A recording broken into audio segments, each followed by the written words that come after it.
la presencia de autoridad militar, de la base del empecinado, y a todos ustedes muchas gracias por venir. El empecinado es poco conocido y si no, mal conocido. Con estos actos queremos que la gente le conozca, como hemos dicho esta mañana en la emisora, que no fue un simple bandolero, mentira. Fue un guerrillero de los primeros que se levantó en armas contra el Imperio francés en su pueblo natal, en Castelló de Duero, antes de que en Madrid se levantaran en armas. Ya a partir de ahí comienza su historia repartida por toda España. Y poco a poco que le vayamos conociendo. Cedo la palabra al presidente nacional. Gracias.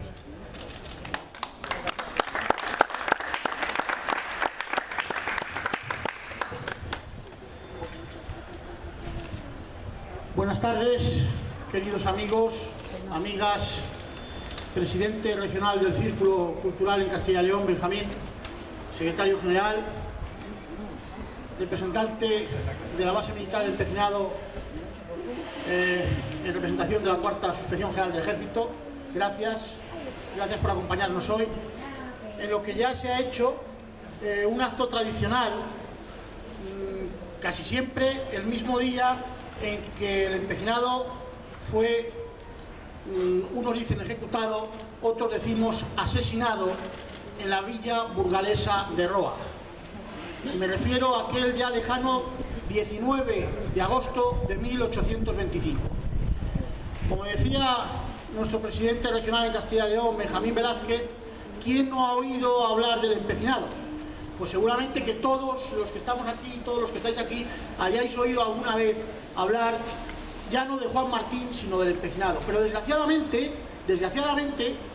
casi seguro que la mayoría de las veces hayamos oído hablar de él para mal, y me refiero para mal, porque pocas veces se dice lo que verdaderamente representó o lo que verdaderamente, quién fue verdaderamente el empecinado. En el mejor de los casos le ponen como un bandolero. Y no fue así. El empecinado no fue ningún asaltador de caminos. Juan Martín, que nació un 2 de septiembre de 1775 en Castrillo de Duero, en la provincia de Valladolid, fue el primer castellano que se levantó en armas con una partida guerrillera, no con una cuadrilla de saltadores de caminos, con una partida guerrillera compuesta por él, por sus hermanos y un puñado de paisanos de la cuenca del Duero, contra un ejército que era el ejército más poderoso en aquel entonces, el ejército imperial de Napoleón, que había vencido en toda Europa. Y él, un simple labrador castellano, se alzó en armas contra aquella invasión. Pero hoy no estamos aquí para conmemorar todas aquellas batallas, que bueno, tampoco está mal recordarlo, todo aquello que el empecinado hizo por España, todo aquello que el empecinado hizo porque la nación siguiera siendo una nación libre e independiente, y que hoy no estemos aquí cantando la marsellesa o hablando en francés. Pues hay que recordar que aquel rey felón, que la historia le mal llamó el deseado, Fernando VII, mientras que le entregaba voluntariamente la corona a Napoleón en Bayona arrodillado, héroes anónimos como el empecinado y otros cuantos guerrilleros se batían el cobre en el campo de batalla para no solamente que España siguiera siendo independiente y no dependiéramos de Francia, sino para que aquel rey felón volviera a España a tener la corona de la nación española. De poco sirvió la liberación de Alcalá de Henares, de poco sirvió la liberación de Ciudad Rodrigo, de poco sirvió los combates de Guadalajara, de Sigüenza, Cabezón de Pisuerga, Río Seco, el Moclín. Todo aquello le llevó al empecinado a pasar de un simple labrador, como decía antes, a convertirse en un mariscal de campo, en un brigadier de los reales ejércitos. Se le concedió la cruz laureada de San Fernando, la medalla de de Carlos III. Recibió regalos incluso hasta del rey de Inglaterra, que le regaló un sable con empuñadura de brillantes. En aquel entonces, después de la Guerra de Independencia, incluso fuera de España, en Inglaterra, las damas, las mujeres llevaban un camafeo con la foto del empecinado y la de Lord Wellington. Pues aquí, pasada ya la Guerra de Independencia, el empecinado tomó partido por la defensa de la Constitución de Cádiz y la defensa de las libertades. Aquella Constitución que aprobó el pueblo, aquella Constitución que cuando el rey Fernando VII volvió a España la abolió. No tardó el empecinado en plantarse en el Palacio Real en Madrid con un escrito, con una exposición, pidiéndole al propio rey que volviera a instaurar la Constitución en España. Aquello le costó al empecinado el destierro aquí, a esta tierra, a Valladolid. El rey no permitió que un simple labrador castellano le dijera lo que tenía que hacer. Y a partir de ahí ya fue, podríamos decir, una persecución. Una vez que el empecinado toma partido por las ideas de la libertad y de la Constitución, posteriormente toma parte en el levantamiento de Riego en 1820. Una vez que se proclama nuevamente la Constitución, el empecinado vuelve otra vez a Valladolid y lo hace de segundo cabo de la Capitanía General. Pero ya sabéis que aquel periodo fue el trienio liberal, duró simplemente esos 3 años. Y volvieron otra vez los enfrentamientos entre absolutistas y partidarios de la Constitución. Una vez que concluya la Guerra de la Lealtad, el último ejército en capitular fue el del empecinado, el ejército de Extremadura. Y lo hace ya porque no le queda más remedio. Está completamente desmoralizado. Ha visto caer en el campo de batalla a su lado a un hermano y a un sobrino.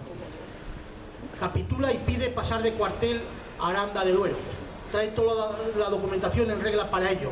Pero al llegar pocos kilómetros antes de su pueblo, en Olmos de Peñafiel, un 23 de noviembre de 1823, los absolutistas, los realistas de la comarca, con los de Roa a la cabeza, le hacen prisionero. Y le hacen prisionero porque él no ofrece ninguna resistencia.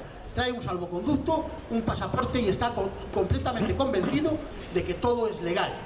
Pues bien, le hacen prisionero a él y a los 40 o 50 que vienen con él, lo llevan maniatado detrás de un caballo andando hasta Roa y allí lo tienen preso casi 2 años, en los que la leyenda dice que lo sacan los domingos y días de mercado, incluso en una jaula para escarnio público.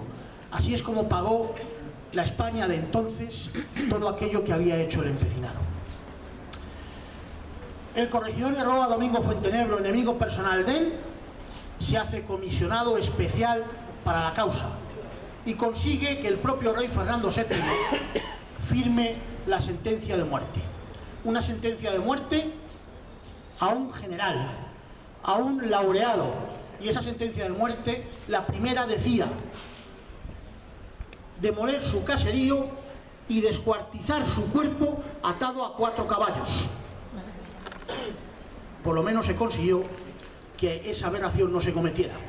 Se cambió la sentencia de muerte y se le condenó a morir en la horca.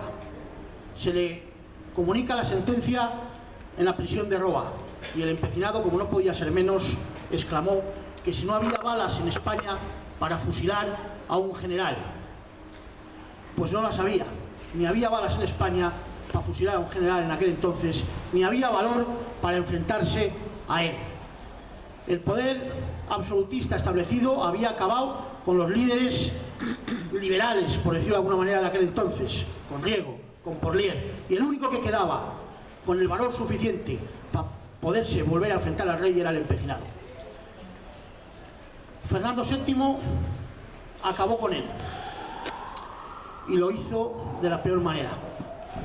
Lo hizo ahorcándolo. Pero aquel 19 de agosto, hoy hace 194 años, cuando el empecinado iba a subir al cadalso, cuando subía las escaleras de la horca, dice la documentación de la época y la reseña que hace el secretario del Ayuntamiento de Roa, que se comunica después a la Real Casa y Corte, dice que según subía las escaleras, el empecinado de un golpe de fuerza rompe las cadenas, los grilletes que le atan. Imagínense ustedes, después de 2 años de presidio,